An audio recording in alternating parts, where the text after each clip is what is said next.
Hey nerds, Farmer Jesse here. Welcome to Growers Daily, your daily dose of ecological farming insight. It is Monday, May 5th, Cinco de Mayo, 2025, and today we're going to talk about our high tunnel tomato trellising system. We're going to talk about if you can't rotate your crops, can you throw a cover crop in there to kind of break it up a little bit, and what's trending in the market gardening world right now. So let's do it.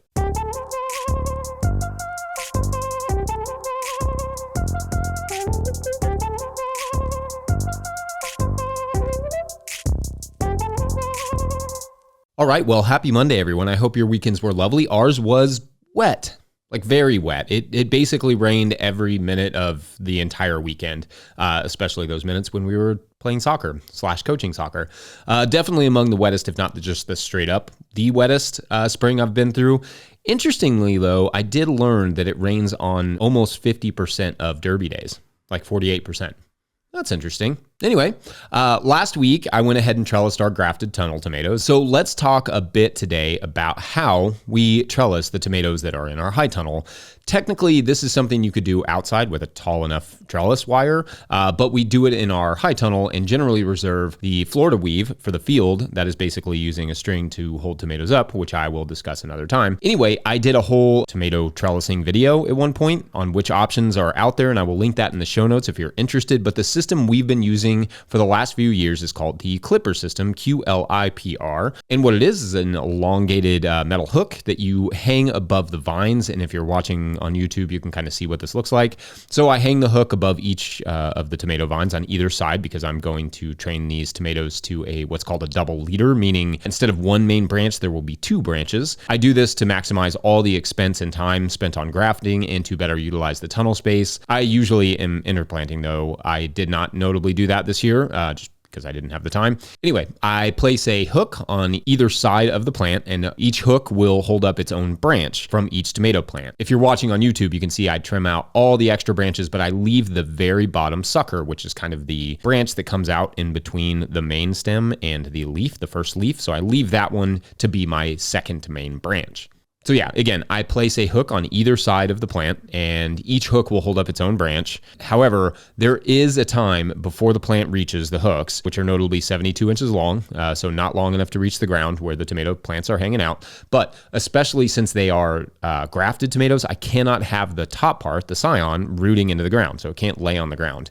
I have to keep them up off the ground somehow. So what I do is I tie a string from the trellis to the plant on each side. The string will help me to guide the tomato up to the steel hook. I'll just have to wind the plant around the string as it grows until it gets up there. Then once it's up there at the metal hook, I will switch to the QLIPR clips, which are metal clips with like foam in the middle that are not my favorite thing, if I'm being honest. They're not the most functional, but basically they squeeze the tomato plant and then hook onto the actual metal rod, and that holds the whole tomato plant up, and you just need like 2 of them per plant, which is nice because other systems use like dozens of those little plastic clips, which are, you know, not the most environmentally friendly thing. Then anyway, once the tomato has reached the metal part, then you can just kind of clip that string off and just use 2 clips for the rest of the season. When the tomato plant gets to the top of the trellis, you take the bottom clip off, move the plant down physically, like just kind of scoot it down, keeping the top clip on. Then you reclip the new growth back like a sort of bizarre horticultural leapfrog. Then you move the hook down the line and basically lower and lean the plant down, conveniently called the lower and lean system. So you literally take the giant hook off and you move it down a few inches or a few feet, depending on how tall the plant is, and then you set it back on the wire, and the plant ultimately just ends up leaning over. This is how you get high tunnel tomatoes that produce until, you know, like the late fall and are like 30 feet long. Now, pruning them to make sure they don't become a mess is another story, and we'll talk about that when we really start getting into that in June. But yeah, feeling good having our tomato plants up off the ground now and ready to begin their long climb to deliciousness. Now, if we have some wild cold snap come through, not likely, at least not looking at the radar, but not impossible, I would have to take all the hooks off and throw some row cover over top of the tomatoes. That would not be ideal, but all I see in the forecast is a few nights in the 40s, which probably means we're good to go. So no late frost this year, game on. Anyway, questions or thoughts on that system? Did it make sense? I mean, if you're listening on a podcast, it may be harder than if you were just watching it on YouTube, but let me know. We're going to take a quick break, and when we come back, can you plant the same crop in the same place if you use a cover crop between them? BRB. Today's episode is brought to you by Farm Raise. Still using QuickBooks for your farm's bookkeeping? You're wasting time and losing money. Farm finances can be overwhelming, but they don't have to be. Farm Raised Tracks is the all-in-one tool built just for farmers. Manage expenses, prep for taxes, run payroll, and plan for the future without spreadsheets or stress. Just clear, organized insights to keep your operation thriving. Thousands of farmers trust Tracks to make smart financial decisions all year long. It's time you did too. Use code NOTIL20, that's all caps, no spaces, NOTIL20 for 20% off the life of your membership at farmraise.com. All right, back to the show. If you, the listener, are enjoying this content, getting even a small amount of value from it, consider supporting our work over at patreon.com/no-till-growers. I will try to get to questions from everywhere that questions come in, but I will always get to your Patreon questions. Now, today's Patreon question comes from Patreon member Bill Marshall, who writes, quote, Farmer Jesse, in at least one of your videos, you address crop rotation, mentioning several academic studies that examined the effects of specific rotations and the efficacy of them. My questions regard cover crops in relation to planting a subsequent crop intended for harvest. A specific example, I planted potatoes in a few beds in spring 2024.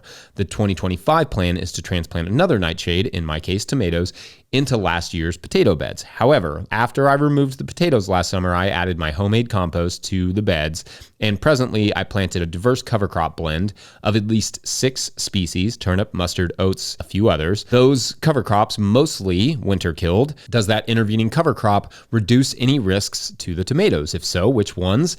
How should we think of cover crops in terms of crop rotation? Thanks to you and your teams for what you do. End quote. All right, Bill, fun questions here. Thank you. So indeed, I've talked before about crop rotations and how effectively, especially people on a small scale, are like, is it really that necessary? I'll post a link to the video I did on the subject, but the general answer is that sometimes it will work fine to plant the same crop family in the same place multiple years in a row. You may even occasionally see a boost in production, but ultimately the risk is not worth the reward. Oftentimes, even if a plant is healthy, studies show they can still harbor pathogenic organisms that could get out of hand the next year or at least eventually. So generally, yes, rotate. However, Bill's question here is more or less, what if I threw a cover crop in between those two crops in the same family? Would that change anything? Does it add an interesting twist? So I gave the research a look just to see what I could find that might be helpful. There is not a lot that gives me a clear answer to your specific situation here. Obviously, continuous cropping on things like corn and soybeans and cotton is relatively common practice, and using a cover crop to break up that rotation does have some positive research behind it, but those are often still using herbicides and chemical fertilizers, plus they are not nightshades, so not entirely helpful. There is also some evidence that planting biofumigating cover crops like your mustard is at least beneficial in terms of soil health in a continuous tomato system in a high tunnel, which again is not exactly the same thing. So I can't say for sure based on the research that I could find, but what I can say is that if it were me in that situation and I had to put the tomatoes back where I had the potatoes, that mix of cover crops, in particular the turnip, mustard, oats, looks like a good one to me. I would also generally like to add at least one, if not two, if that's not part of your few others thing, legumes. Indeed, I like at least small crop rotations just for insurance sake. If I'm going into the same place with the same crop family and I had the time and space for a crop in between those, a cover crop as opposed to a cash crop would be, to me, a better form of insurance, just to make sure that soil is as healthy and ready to go as possible. Cover crops, as we have talked about many, many times before, and will do so many more times in the future, can do so much good in terms of adding microbiology to the soil and microbial biomass and making nutrients available and retaining water and keeping the soil in place and building soil organic matter and just so much more. My general take on crop rotation is that you can indeed get away with not rotating every single crop every single time, but only for so long in the same place. Eventually the equilibrium, did I say that word right? Equilibrium will tip and the conditions will be right for a pathogen to proliferate and infect a crop, which is not ideal, but cover crops will at least potentially help stave that off for a while. Anyway, I hope that was helpful, and definitely watch that Are Crop Rotations Necessary video if you all are interested in this, because there is a lot of nuance to the subject for sure. Not all crop rotations are created equal, which is very fascinating and very confusing. Otherwise, I think we're going to take a quick break, and when we come back, we're going to talk about what's trending in the veggie world right now. Be right back. Today's episode of Growers Daily is also brought to you by Ring of Fire. What if you could turn your brush problem into black gold? The Ring of Fire biochar kiln is your spring tool for soil transformation, converting woody debris into high-quality biochar in just hours. Biochar will kickstart your compost, retain water and nutrients in your soil, and provide habitat for beneficial microbes. Now $19.95 with flat rate shipping. Their spring sale runs through June. Don't wait to boost your soil and optimize your inputs. Visit ringofire.earth/growers now to learn more. Also, for more information on biochar, check out the No-Till Market Garden podcast interview with Kelpie Wilson, inventor of the Ring of Fire kiln, that we will link in the show notes. Today's episode is also brought to you by Farmhand. I started a CSA to grow food and build community, not to drown in admin work. Spreadsheets, emails, and pack lists take up too much time. If I could spend less time at my desk and more in the field, that'd be a win. Enter Farmhand. Farmhand automates billing, newsletters, websites, and member support, saving CSA farmers 20 plus hours a week. Focus on farming, not paperwork. See how Farmhand can help. Book a one-on-one demo with founder Ari at farmhand.partners/no-till. That's farmhand.partners/no-till. All right, back to the show. All right, so analytics are a thing available to most content creators, and having been at this for a long time, I can look and see what of our work at any given time is trending based on the time of year. So I thought I would try an occasional segment that looks at what is trending at a specific time of year and what that tells us about gardening, about the market gardening world, the world in general. Who knows? Or maybe it doesn't tell us anything at all. I guess we'll find out. Now, this is my first iteration of this idea, maybe also my last. We'll see what you all think. But I thought I'd start by looking in terms of trends at which of the many hundreds of videos we've done, which of those are getting the most interest right now. In other words, what are people clicking on, which tells us a bit about what people are searching for or thinking about, like a small glimpse into the collective psyche around small farming, or just a glimpse into what the YouTube algorithm is pushing. Or both. First, if you look at our most popular videos in no-till growers history, there are a few of those that in the last 7 days or so are getting a lot of the same attention that they always do because they address general topics like how to start a farm. But there are also a few that are getting attention now that don't generally get it throughout the season. So, for instance, one video that has been trending over the last 7 days that is not on the top 10 of all time is a video about what to expect when planting directly into compost, like deep compost mulches. I think this is interesting because as little as 5 or 6 years ago, this was not at all that big of a trend. It's definitely not the trend that it has become to use a thick layer of compost as a sort of a growing medium, all of the no dig or deep compost mulching systems. So to me, that suggests that a lot of people are considering this or thinking about it or coming up with it organically or whatever, watching videos on, no dig and that sort of stuff. Another video that is in the top 10, if you remove the recent uploads of Growers Daily, which skew the results a bit, certainly, is the video I actually mentioned at the top about tomato trellising. This makes sense to me because as people are planting tomatoes or are about to, trellises are on the brain.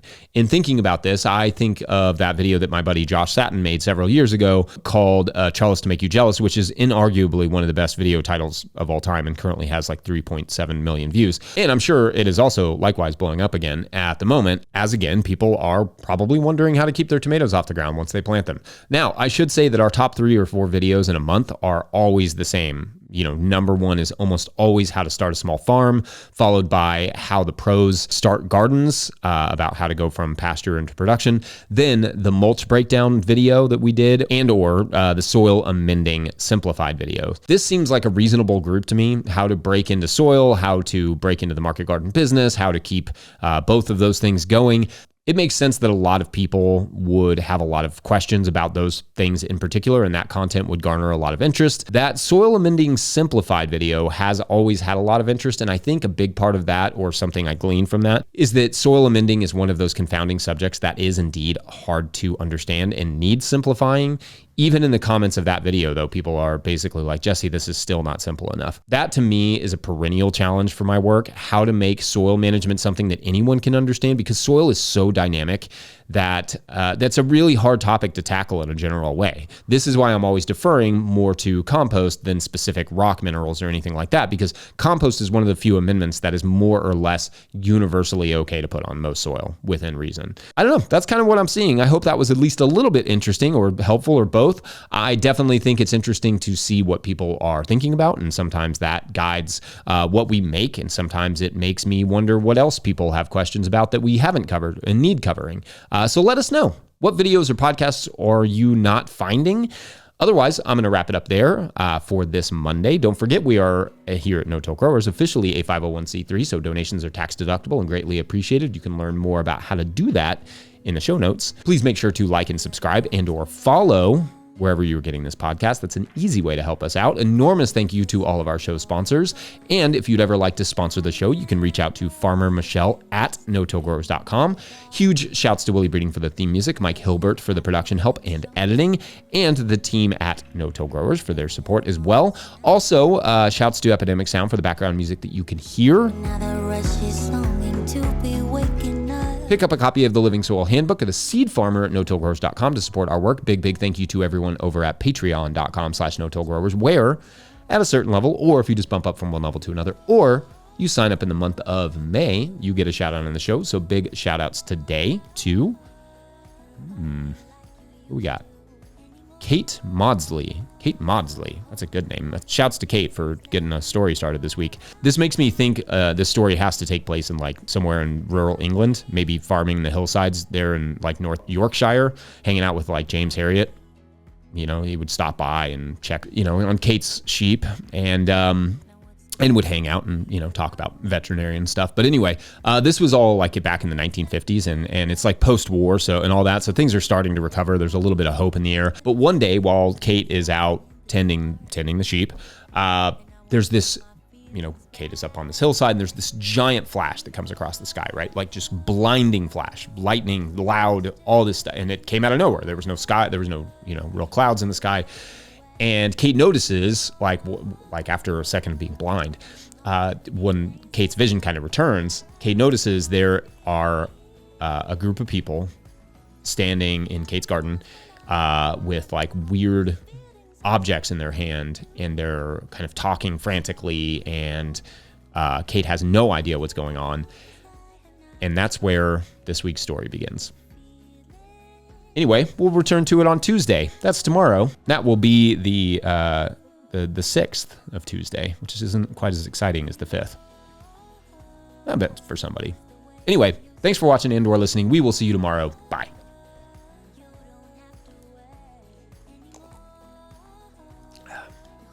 My morning cocktail. It's orange juice and watermelon and water. Lots of water. Got some farming to do later. You don't